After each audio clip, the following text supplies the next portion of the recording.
Good morning all.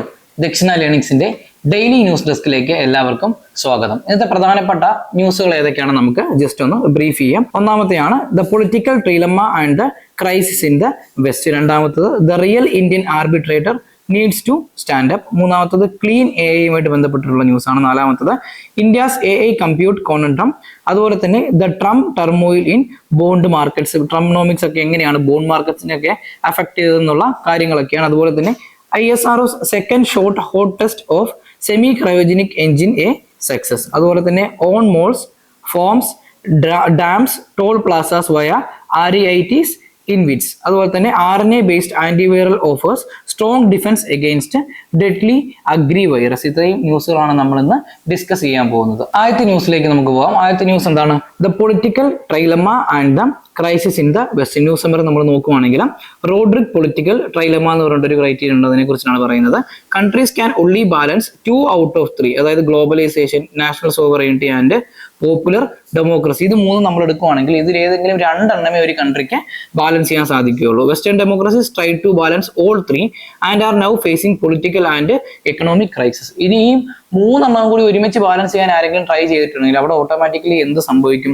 ഈ ഒരു economic ക്രൈസിസും അതുപോലെ തന്നെ പൊളിറ്റിക്കൽ ക്രൈസിസും ഒക്കെ ഉണ്ടാവാനായിട്ടുള്ള സാധ്യത വളരെ കൂടുതലായിരിക്കും എന്നാണ് ഈ ഒരു റോഡ്രിക് പൊളിറ്റിക്കൽ ട്രൈലമ്മ പറയുന്നത്. ഓക്കെ, ഇനി റിയൽ വേൾഡ് ഇമ്പാക്ട് നോക്കുവാണെങ്കിൽ റൈസിംഗ് പോപ്പുലിസം, നാഷണലിസം ലൈക്ക് എന്താണ് ബ്രെക്സിറ്റ്, അതുപോലെ തന്നെ mistrust in institutions and backlash against globalisation show that ignoring the trilemma leads to serious consequences, weakening democracy, sovereignty and economic stability.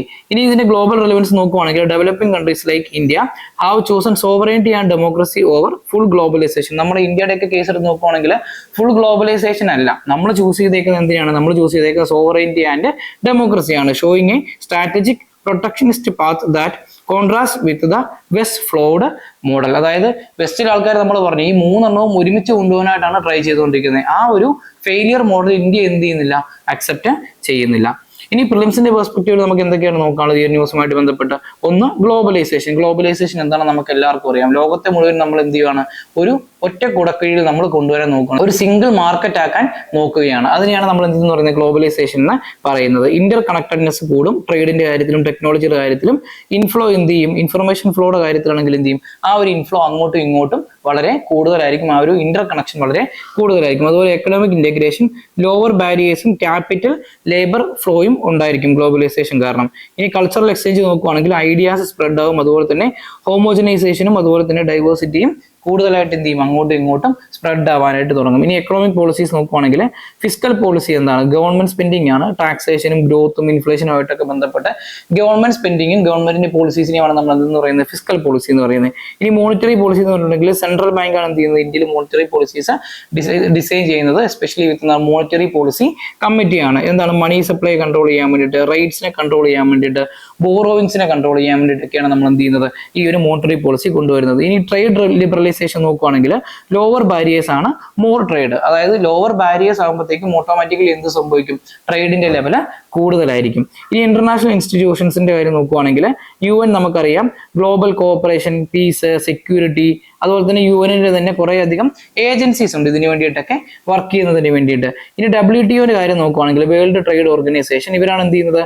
ലോകത്ത് ട്രേഡിനെ regulate ചെയ്യുന്നത്. Trade related ആയിട്ടുള്ള negotiations carry ചെയ്യുന്ന ആരായിരിക്കും? ഈ ഒരു WTO ആയിരിക്കും. അതുപോലെ തന്നെ ട്രേഡ് റിലേറ്റഡ് ആയിട്ടുള്ള ഡിസ്പ്യൂട്ട്സിനെയൊക്കെ എന്ത് ചെയ്യും? സെറ്റിൽ ചെയ്യുന്നതും അതിന് വേണ്ടിയിട്ടുള്ള ആർബിട്രറി മെക്കാനിസംസ് ഒക്കെ സെറ്റപ്പ് ചെയ്യുന്നതും ആരായിരിക്കും? WTO ആയിരിക്കും. ഇനി ഇന്റർനാഷണൽ മോണിറ്ററി ഫണ്ട് നോക്കുവാണെങ്കിൽ stabilises monetary system, financial aid etcetera. അതായത് ഇപ്പം ഏതെങ്കിലും ഒരു ഡീസ്റ്റെബിലിറ്റി അല്ലെങ്കിൽ ഇൻസ്റ്റെബിലിറ്റി ഉണ്ട് ഫിനാൻസിന്റെ കാര്യത്തിൽ, അങ്ങനെ ഉണ്ടെങ്കിൽ ആ ഒരു മോണിറ്ററി സിസ്റ്റത്തെ സ്റ്റെബിലൈസ് ചെയ്യുക. അതുപോലെ തന്നെ ഫിനാൻഷ്യൽ എയ്ഡ് ആർക്കെങ്കിലും വേണമെങ്കിൽ അവർക്ക് ഇതൊക്കെ എന്ത് ചെയ്യുക? ബോറോയിങ്സ് വഴി, അതായത് കടത്തിന്റെ രൂപത്തിൽ എന്ത് ചെയ്യും? ഈ ഒരു ഫിനാൻഷ്യൽ എയ്ഡ് കൊടുക്കുക. ഇതൊക്കെയാണ് IMFന്റെ ഡ്യൂട്ടി എന്ന് പറയുന്നത്. ഇനി മെയിൻസിന്റെ പെർസ്പെക്റ്റീവ് നമുക്ക് എന്തൊക്കെയാണ് നോക്കാനുള്ളത്? GS2 പൊളിറ്റി ആൻഡ് ഗവേണൻസിൽ challenges to democracy, rise of populism and crisis of institutions. GS3 എക്കോണമിയിലെ impact of globalisation, protectionism versus free trade, managing economic inequality, അതുപോലെ തന്നെ എസ് എ പേപ്പറിൽ topics on globalisation versus nationalism, അതുപോലെ തന്നെ democracy in crisis, future of global cooperation. ഇത്രയും കാര്യങ്ങളാണ് നമുക്ക് ഈ ഒരു ന്യൂസിൽ നിന്ന് നോക്കാനുള്ളത്. അടുത്ത ന്യൂസിലേക്ക് നമുക്ക് പോവാം. The real Indian arbitrator needs to stand up. അതായത് നമ്മൾ നോക്കുവാണെങ്കിൽ ഇന്ത്യയിലെ ഒരു ഫുള്ളി പൊട്ടൻഷ്യൽ ആയിട്ടുള്ള അല്ലെങ്കിൽ ഹോളിസ്റ്റിക് ആയിട്ടുള്ള ഒരു ആർബിട്രറി മെക്കാനിസം ഇന്ത്യക്ക് ഇല്ല. അതിനെ ബേസ് ചെയ്തിട്ടാണ് ഈ ന്യൂസ് വരുന്നത്. കറന്റ് ഗ്യാപ്പ് എന്താണെന്ന് നോക്കുവാണെങ്കിൽ India's arbitrary system though seen as a solution to over burden courts suffers due to a weak pool of arbitrated mostly dominated by retired judges who often carry over court-like procedures resulting in delays and poor quality awards. ഇനി എന്താണ് നമ്മുടെ എന്ത് type of reform ആണ് നമ്മൾ കൊണ്ടുവരാനുള്ളത്? There is an urgent need to move beyond the assumption that judicial experience alone is enough. Arbitration demands additional soft skills, procedural flexibility, global best practices and a different approach to decision making. അതായത് ജഡ്ജിമെന്റിലെ കഴിവ് മാത്രമല്ല, adjudication മാത്രമല്ല actually ഈ ഒരു arbitration എന്ന് പറയുന്നത്. അതിന് പലതരത്തിലുള്ള മറ്റു തരത്തിലുള്ള സോഫ്റ്റ് സ്കിൽസും ആവശ്യമാണ്. ഇനി വേ ഫോർവേഡ് നോക്കുവാണെങ്കിൽ India must diversify its arbitrator pool beyond judges and lawyers and mandate structured training and accreditation to build a truly elite arbitration community capable of competing globally. ഇനി പ്രിലിംസിന്റെ പെർസ്പെക്റ്റീവിൽ നമുക്ക് എന്തൊക്കെയാണ് നോക്കാനുള്ളത്? ഏറ്റവും പ്രധാനമായിട്ട് നമുക്ക് നോക്കാനുള്ളത് നമ്മുടെ ADR മെക്കാനിസംസ് ആണ്, ആൾട്ടർനേറ്റീവ് ഡിസ്പ്യൂട്ട് റെസൊല്യൂഷൻ മെക്കാനിസംസ്.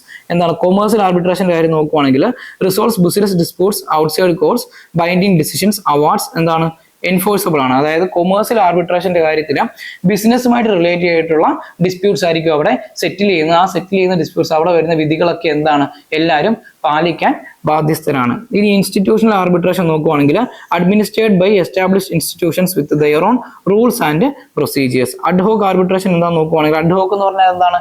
ഒരു ടെമ്പററി ആയിട്ടുള്ള ഒരു താൽക്കാലിക സെറ്റപ്പ് ആയിരിക്കും. Parties and arbitrators create their own procedures without institutional support. ഈ ലീഗൽ റിഫോംസ് നോക്കുവാണെങ്കിൽ ADR പ്രൊമോഷന്റെ കാര്യത്തിൽ emphasis on using mechanisms like arbitration and mediation to reduce court burden. അതുപോലെ തന്നെ കൊമേഴ്സ്യൽ കോർട്സ് ആക്ട് നോക്കുവാണെങ്കിൽ facilitates quicker resolution of high value commercial disputes. Mediation act 2023 കൊണ്ടുവന്നിട്ടുണ്ടായിരുന്നു. അതിനനുസരിച്ചിട്ട് എന്താണ്?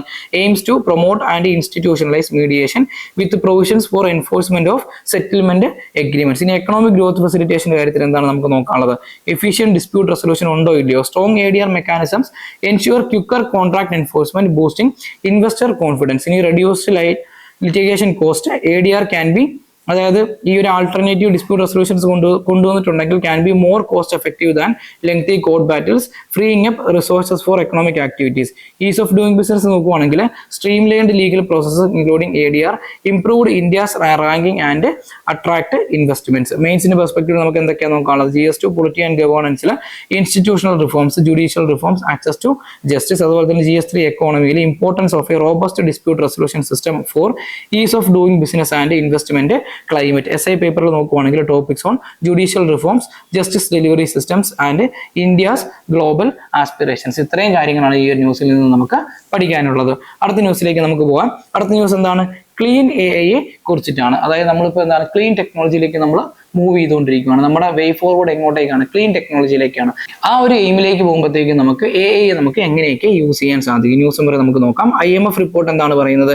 AI's economic benefits will outweigh its environmental cost if supported by sustainable energy growth. India must align its AI expansion with renewable energy targets. അതായത് renewable energy ടാർഗറ്റ്സുമായിട്ട് നമ്മുടെ AI എക്സ്പാൻഷനെ നമ്മൾ എന്ത് ചെയ്യണം? നമ്മൾ club ചെയ്യണം. AI ഡേറ്റാ സെന്റേഴ്സ് എന്ത് ചെയ്യണം?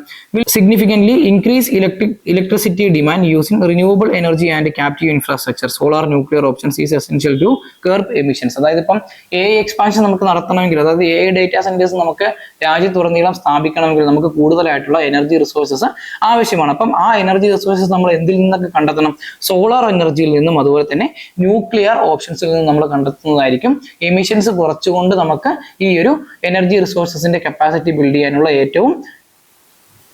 ഏറ്റവും ഈസി ആയിട്ടുള്ള വേ ഫോർവേഡ് എന്ന് നമുക്ക് പറയാൻ സാധിക്കുന്നത്. ഇനി ബിയോണ്ട് ഇലക്ട്രിസിറ്റി എന്താണ്? എസ് എൻവയോൺമെന്റൽ impact includes mineral mining and water use.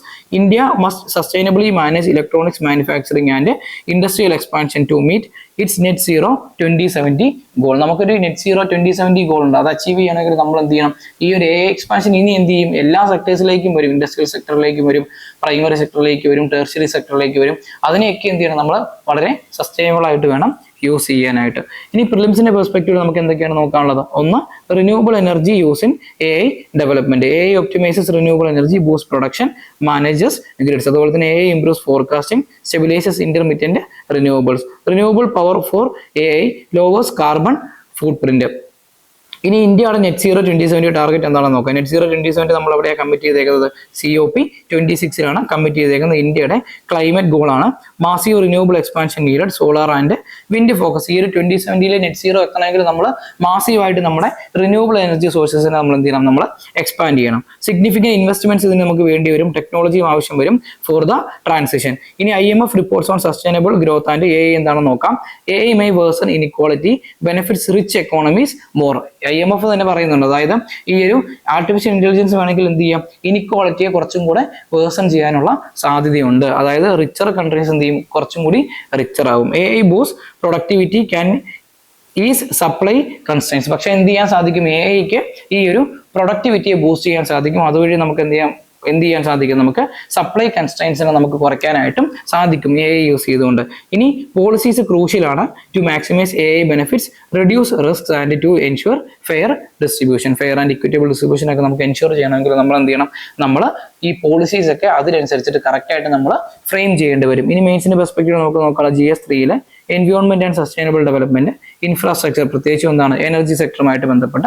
ഇനി GS2 government policies on AI and technology governance. ഇത്രയും കാര്യങ്ങളാണ് ഈ ഒരു ന്യൂസിൽ നിന്ന് നമുക്ക് നോക്കാനുള്ളത്. അടുത്ത ന്യൂസിലേക്ക് നമുക്ക് പോകാം. അടുത്ത ന്യൂസ് എന്താണ്? നമ്മുടെ ഇന്ത്യ AI കമ്പ്യൂട്ട് മിഷൻ ഉണ്ട്. അതുമായിട്ട് ബന്ധപ്പെട്ട ഒരു ന്യൂസ് ആണ്. India's AI compute conundrum. ഈ ഒരു എന്തോ ഒരു പ്രശ്നം AI കമ്പ്യൂട്ടിങ്ങിന്റെ കാര്യത്തിൽ നമുക്ക് ഇപ്പോഴും നിലനിൽക്കുന്നുണ്ട്. അതെന്താണെന്ന് നമുക്ക് നോക്കാം. Continuous empanelment of AI compute providers with the subsidies aims to stimulate domestic infrastructure but risks harming market dynamics due to price undercutting and bureaucratic hurdles. വളരെയധികം പ്രശ്നങ്ങളുണ്ട്. എന്താണ്? പ്രൈസ് അണ്ടർകട്ടിങ്ങും ബ്യൂറോക്രാറ്റിക് ഹഡിൽസും അതൊക്കെ ഉണ്ട്. അതെന്താണ്? ഈ ഒരു ഇന്ത്യ AI കമ്പ്യൂട്ട് മിഷന് ഒരു തടസ്സമായിട്ട് നിൽക്കുന്നുണ്ട്. ചലഞ്ചസ് നോക്കാം. Lowest bid tendering could compromise service quality, limit research and development investment and create friction for startups through rigid eligibility criteria. Way forward നോക്കുവാണെങ്കിൽ sustainable AI growth needs free market competition, scaled energy infrastructure, smoother import processes and flexible government policies to adapt to future shifts in AI chip markets. ഇനി പ്രിലിംസിന്റെ perspective നമുക്ക് നോക്കാനുള്ളത് India AI mission എന്താണെന്ന് നോക്കുക. Robust AI ecosystem create ചെയ്തതിന് വേണ്ടിയിട്ട്, അതുപോലെ തന്നെ fosters innovation and growth, അതിനു വേണ്ടിയിട്ടാണ് നമ്മൾ ഈ ഒരു ഇന്ത്യ AI മിഷൻ കൊണ്ടുവരുന്നത്. കീ ഏരിയാസ് നോക്കുവാണെങ്കിൽ compute, innovation, data, apps, skills, funding, അതുപോലെ തന്നെ സേഫ്റ്റി. ഇത്രയും കാര്യങ്ങളാണ് നമ്മൾ ഇന്ത്യ AI മിഷൻ നമ്മൾ ഇംപ്ലിമെന്റ് ചെയ്യുന്നത്. Democratise AI access for startups, researchers and students. എല്ലാവർക്കും എന്ത് ചെയ്യണം? ഈ ഒരു AIയുടെ ഗുണങ്ങൾ കിട്ടണം. ഇനി government initiatives in emerging technology, അതായത് എല്ലാ ഇൻഫ്രാസ്ട്രക്ചറും നമ്മൾ നോക്കുവാണെങ്കിൽ എന്ത് ചെയ്തിട്ടുണ്ട്? India government ₹10,300 crore for 5 years invest ചെയ്തിട്ടുണ്ട്. സ്ട്രെങ്തൻസ് AI ഇൻഫ്രാസ്ട്രക്ചർ, അതുപോലെ തന്നെ GPU compute facility, subsidised access for research and startups. ഇനി India AI data set platform നോക്കുവാണെങ്കിൽ ആക്സസ് ടു ക്വാളിറ്റി അനോണിമൈസ്ഡ് ഡേറ്റയാണ് ഇന്ത്യൻ ഗവൺമെന്റിന്റെ എയിം ആയിട്ട് നമുക്ക് പറയാൻ സാധിക്കുന്നത്. Public procurement and subsidy models നോക്കുവാണെങ്കിൽ public procurement drives innovation, seeks new solutions. Subsidies boost എന്ത് ചെയ്യും? ആ റിസർച്ച് ആൻഡ് ഡെവലപ്മെന്റ് സബ്സിഡീസ് എപ്പോഴും എന്ത് ചെയ്യും? ബൂസ്റ്റ് ചെയ്യും. ഇൻസെന്റിവൈസസ് കമ്പനി ഇൻവെസ്റ്റ്മെന്റ്സ്. അതുപോലെ തന്നെ സ്ട്രാറ്റജിക് ടൂൾസ് നോക്കുവാണെങ്കിൽ അച്ചീവ് പോളിസി ഗോൾസ്. എക്സാമ്പിൾ എന്താണ്? സസ്റ്റൈനബിലിറ്റി ഒക്കെ നമുക്ക് അച്ചീവ് ചെയ്യുന്നതിന് വേണ്ടിയിട്ട് നമുക്ക് എന്ത് ചെയ്യാൻ പറ്റും? ഈ ഒരു മിഷൻസിനെ നമുക്ക് യൂസ് ചെയ്യാൻ സാധിക്കും. ഇനി മെയിൻസിന്റെ പെർസ്പെക്റ്റീവ് നോക്കുവാണെങ്കിൽ GS3 സയൻസ് ആൻഡ് ടെക്നോളജിയിലെ AI ഇൻഫ്രാസ്ട്രക്ചർ ഡെവലപ്മെന്റ്, അതുപോലെ തന്നെ GS2 ഗവൺമെന്റ് പോളിസീസിൽ ഈസ് ഓഫ് ഡൂയിങ് ബിസിനസ്, അതുപോലെ തന്നെ റെഗുലേറ്ററി ചലഞ്ചസ്. ഇത്രയും കാര്യങ്ങളാണ് ഈ ഒരു ന്യൂസിൽ നിന്ന് നമുക്ക് പഠിക്കാനുള്ളത്. ഇനി അടുത്ത എന്താണ്? എക്കണോമിക്സുമായിട്ട് ബന്ധപ്പെട്ട് വരുന്നതാണ്. Trump turmoil in bond markets. ഈ ട്രംപോണോമിക്സ് കാരണം എന്ത് സംഭവിച്ചു? ബോണ്ട് മാർക്കറ്റ്സിനെ അത് വളരെ പ്രതികൂലമായിട്ട് ബാധിച്ചിട്ടുണ്ടായിരുന്നു. അതിനെക്കുറിച്ചുള്ള ന്യൂസാണ്. എന്താണെന്ന് നമുക്ക് നോക്കാം. ന്യൂസ് നമ്പർ നോക്കുവാണെങ്കിൽ Trump's interference in Federal Reserve. US President Trump's pressure on the Federal Reserve to lower interest rate that undermines central bank independence, causing global financial market instability. Market fallout നോക്കുവാണെങ്കിൽ rising bond yields, falling dollar and capital flight indicate investor fears over US inflation and currency risk, eroding the US traditional safe haven status. അതായത് നമുക്ക് എല്ലാവർക്കും ഒരു US traditional safe haven status ആണ്. അതായത് US bond മേടിച്ചിട്ടുണ്ടെങ്കിൽ ഭയങ്കര safe ആയിരിക്കും, അല്ലെങ്കിൽ US invest ചെയ്തിട്ടുണ്ടെങ്കിൽ സേഫ് ആയിരിക്കും. അങ്ങനെ US ഒരു സേഫ് ട്രേഡ് ഹാവൻ ആണെന്നുള്ളൊരു കൺസെപ്റ്റ്, ആ ഒരു കൺസെപ്റ്റ് ഒക്കെ ഇപ്പൊ എന്ത് ചെയ്തുകൊണ്ടിരിക്കുകയാണ്, തകർന്നുകൊണ്ടിരിക്കുകയാണ്. ഗ്ലോബൽ ഇമ്പാക്ട് നോക്കുവാണെങ്കിൽ this uncertainty threatens developing economies through trade disruptions, capital flight and economic volatility, exposing the fragility of global financial systems. ഇതിന്റെ പ്രിലിംസിന്റെ പെർസ്പെക്റ്റീവ് നമുക്ക് നോക്കാനുള്ളത് ബോണ്ട് yieldsഉം മോണിറ്ററി പോളിസിയും എങ്ങനെയാണ് റിലേറ്റഡ് ആയിരിക്കുന്നത്. Central bank interest rate decision significantly affect bond yields. അതായത് എന്താണ്, ഒരു inverse relationship ആണ് ഇവർ തമ്മിൽ അങ്ങോട്ടേക്കും ഇങ്ങോട്ടേക്കും ഉള്ളത്.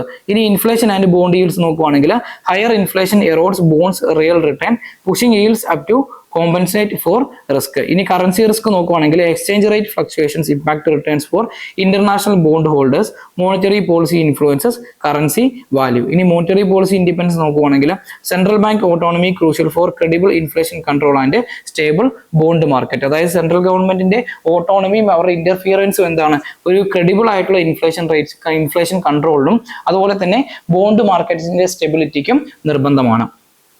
ഇനി സ്ലോവർ ഗ്ലോബൽ ഗ്രോത്ത് നോക്കുകയാണ്. IMF പ്രൊജക്ട്സ് 2.8% ഗ്രോത്ത് ഇൻ 2025 എന്താണ്, due to policy and uncertainty. ഇനി US താരിഫ് ഇമ്പാക്ട് നോക്കുവാണെങ്കിൽ ഹയർ താരിഫ്സ്, റെസ്പോൺസസ് നോക്കുവാണെങ്കിൽ ലോവർ ഗ്ലോബൽ ഗ്രോത്ത് ആണ്. US ചൈനയും തമ്മിൽ ട്രേഡ് വാർ നമ്മൾ പറഞ്ഞിരുന്നു, താരിഫ് അങ്ങോട്ടും ഇങ്ങോട്ടും എന്ത് ചെയ്തിട്ടുണ്ടായിരുന്നു, ഇവർ ഇൻക്രീസ് ചെയ്യും ഡിക്രീസ് ചെയ്യും ചെയ്യുന്നുണ്ട്.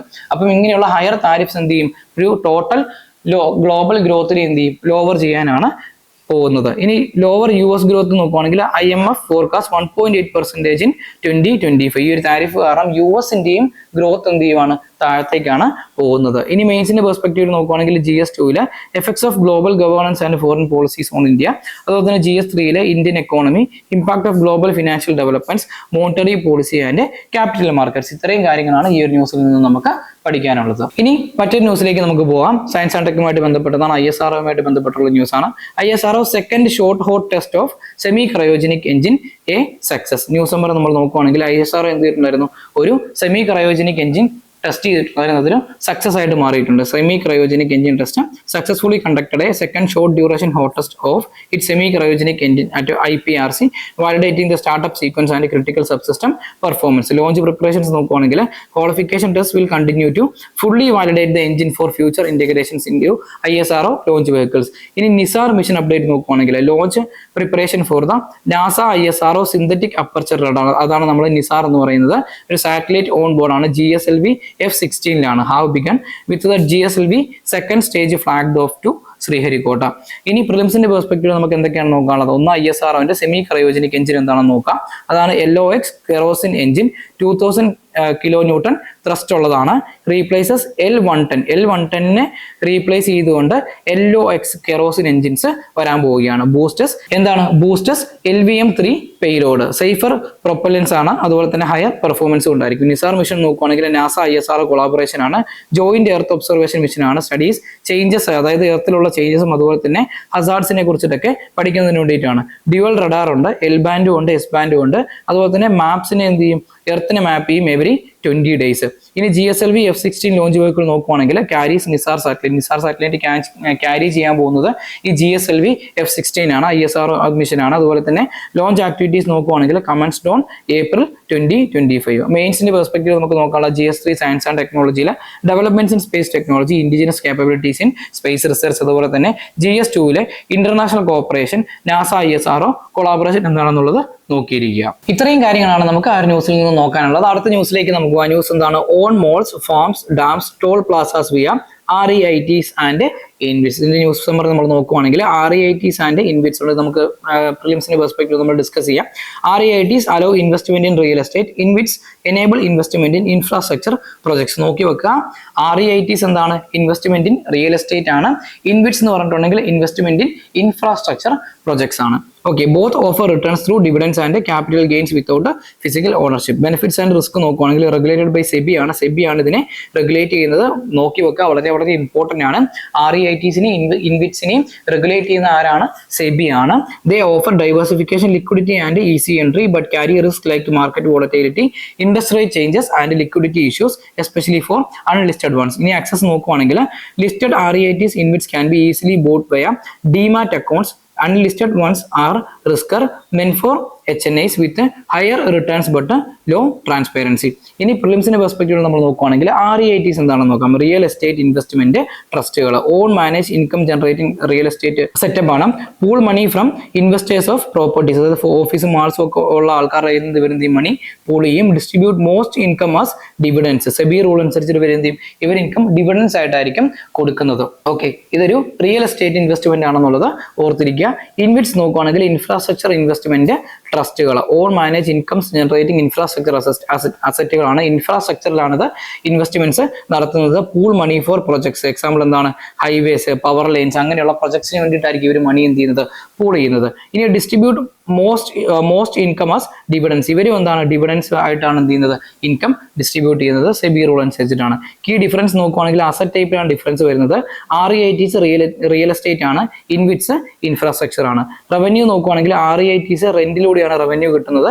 ഇൻവിറ്റ്സ് നോക്കുകയാണെങ്കിൽ ടോൾസിലൂടെയും ഫീസിലൂടെയുമാണ് അവർക്ക് ഇൻകം വരുന്നത്. ഇനി സെബി നോക്കുകയാണെങ്കിൽ regulates both REITs and InvITs in India, ensures investor protection, transparency and compliance. അതുപോലെ തന്നെ മാൻഡേറ്റ്സ് ഇൻകം ഡിസ്ട്രിബ്യൂഷൻ, 90% ഇൻകം ഡിസ്ട്രിബ്യൂഷനും മാൻഡേറ്റ് ചെയ്യുന്ന ആരാണ്? സെബി ആണ്. Sets guidelines for operations. ഇനി മെയിൻസിന്റെ പെർസ്പെക്റ്റീവ് നോക്കുകയാണെങ്കിൽ GS3 ഇന്ത്യൻ എക്കോണമിയിലെ mobilisation of resources, financial instruments and infrastructure development. GS2 regulatory bodies role in market developments. SEBI ആണ് പ്രധാനമായിട്ടും ഉദ്ദേശിക്കുന്നത്. ഇനി ഇന്നത്തെ ലാസ്റ്റത്തെ ന്യൂസിലേക്ക് നമുക്ക് പോവാം. എന്താണ്? RNA based antiviral offers strong defence against deadly agri virus. Agri വൈറസുമായിട്ട് ബന്ധപ്പെട്ടിട്ടുള്ള ന്യൂസ് ആണ്. ന്യൂസ് നമ്പർ നമുക്ക് നോക്കാം. CMV വൈറസ് ഇമ്പാക്ട് ആണ്. കുക്കുംബർ മൊസൈക്ക് വൈറസ്, അതാണ് CMV വൈറസ് എന്ന് പറയുന്നത്. Affects over 1200 plant species including key crops like cucumbers and cereals, causing significant yield losses. നമുക്ക് എന്നാൽ സിഗ്നിഫിക്കന്റ് ആയിട്ടുള്ള ഈൽഡ് ലോസ് ഉണ്ടായിട്ടുണ്ട് ഈ ഒരു CMV വൈറസിനെ കാരണം, കുക്കുംബർ മൊസൈക്ക് വൈറസിനെ കാരണം. RNA ബേസ്ഡ് സൊല്യൂഷൻസ് ആണ് ഇപ്പം റിസർച്ചേഴ്സ് ഡെവലപ്പ് ചെയ്തുകൊണ്ടിരിക്കുന്നത്. Researchers have developed RNA based antiviral agents using HIGS and SIGS techniques to enhance plant immunity against CMV. The new approach targets viral genes more effectively. Challenges and future നോക്കുകയാണെങ്കിലും while promising ആയിട്ടുള്ള development ആണ്, issues like RNA stability, outdoors, scalability and regulatory hurdles remain. Regulatory hurdles ഇപ്പോഴും എന്ത് ചെയ്യുന്നുണ്ട്? Remain ചെയ്യുന്നുണ്ട്. Field trials and innovations are being pursued to overcome these challenges. അതായത് field ട്രയൽസും ഇന്നോവേഷൻസും എന്താണ്? ഈ ഒരു ചലഞ്ചസിനെ ഓവർകം ചെയ്യുന്നതിന് വേണ്ടിയിട്ട് നമ്മൾ പെർസ്യൂ ചെയ്യുന്നുണ്ട്. ഇനി പ്രിലിംസിന്റെ പെർസ്പെക്റ്റീവിൽ നമ്മൾ നോക്കുകയാണെങ്കിൽ പ്ലാന്റ് ഡിസീസസ് നോക്കുക. പാത്തോജൻസ് എന്താണ്? പാത്തോജൻസ് എന്ന് പറഞ്ഞാൽ പാത്തോജൻസ് എന്തൊക്കെയാണ് നമ്മൾ പാത്തോജൻസ് ആയിട്ട് കണക്കാക്കുന്നത്? Caused by fungi, bacteria, viruses. അതുപോലെ തന്നെ എന്താണ്? ഇതിന്റെയൊക്കെ സിവിയറിറ്റി നമ്മൾ നോക്കുവാണെങ്കിൽ വൈറസിനും ബാക്ടീരിയക്കും ഫംഗസിനും ഒക്കെ എന്തായിരിക്കും? ഓരോ ടൈപ്പ് ഓഫ് സിവിയറിറ്റീസ് ആയിരിക്കും. ഇനി സിംറ്റംസ് നോക്കുകയാണെങ്കിൽ include spots, wilting, rot, stunted growth. ഇനി മാനേജ്മെന്റ് എങ്ങനെയാണ്? പ്രിവെൻഷൻ ആണ് ഏറ്റവും വലിയ, അതായത് prevention is better than cure എന്ന് നമ്മൾ പറയത്തില്ലേ? പ്രിവെൻഷൻ ആണ് ഏറ്റവും വലിയ കാര്യം. റെസിസ്റ്റന്റ് വെറൈറ്റീസ് യൂസ് ചെയ്യുക, അതുപോലെ തന്നെ പ്രോപ്പർ പ്രാക്ടീസസ് മെയിൻറ്റെയിൻ ചെയ്യുക, അതുപോലെ തന്നെ ട്രീറ്റ്മെന്റ് മെത്തേഡ്സ് കൊണ്ടുവരിക. ഇനി വൈറൽ ഇമ്പാക്ട്സ് ഓൺ അഗ്രികൾച്ചർ എന്താണെന്ന് നോക്കാം. ഈൽഡ് ലോസ് ഉണ്ടാവും എന്തായാലും. Virus significantly reduce crop quantity and quality. Transmission നോക്കുകയാണെങ്കിൽ ഓഫൻ സ്പ്രെഡ് ബൈ ഇൻസെക്ട്സ് ആണ് വെക്ടേഴ്സ് ആയിട്ട് ആക്ട് ചെയ്യുന്നത്, or through infected seeds. No cure, focus is on prevention, vector control, virus free seeds. Cure നോക്കുകയാണെങ്കിൽ cure ഇല്ല, prevention ആണ് ഏറ്റവും വലിയ cure. ഇനി emerging technologies in crop protection നോക്കുകയാണെങ്കിൽ പ്രിസിഷൻ അഗ്രികൾച്ചർ ആണ്. Uses sensors, AI for targeted interventions. Example എന്താണ്? Pesticide applications. Drones നോക്കുകയാണെങ്കിൽ monitor crop health, identify pest, enable precise spraying. Drones use ചെയ്തിട്ട് നമുക്ക് എന്ത് ചെയ്യാൻ പറ്റും? ക്രോപ്പ് ഹെൽത്ത് നമുക്ക് മോണിറ്റർ ചെയ്യാൻ പറ്റും, പെസ്റ്റിനെ നമുക്ക് ഐഡന്റിഫൈ ചെയ്യാൻ പറ്റും, അതുപോലെ തന്നെ പ്രിസൈസ് ആയിട്ടുള്ള സ്പ്രേയിങ് നമുക്ക് നടത്താനായിട്ട് സാധിക്കും. ഇനി ബയോ പെസ്റ്റിസൈഡ്സ് നോക്കുകയാണെങ്കിൽ sustainable biological alternatives to chemical pesticides ആണ് ബയോ പെസ്റ്റിസൈഡ്സ് എന്ന് നമ്മൾ പറയുന്നത്. മെയിൻസിന്റെ പെർസ്പെക്റ്റീവ് നമുക്ക് എന്തൊക്കെ നോക്കാം? GS3 അഗ്രികൾച്ചറിൽ innovations in crop protection, sustainability and regulatory aspects of biotechnology in agriculture. ഇത്രയും കാര്യങ്ങളാണ് ഈ ഒരു ന്യൂസിൽ നിന്ന് നമുക്ക് പഠിക്കാനുള്ളത്. ഇതോടുകൂടി ഇന്നത്തെ ഡെയിലി ന്യൂസ് ഡെസ്ക് അവസാനിക്കുകയാണ്. മറ്റൊരു സെഷനുമായി നാളെ കാണാം. Good bye.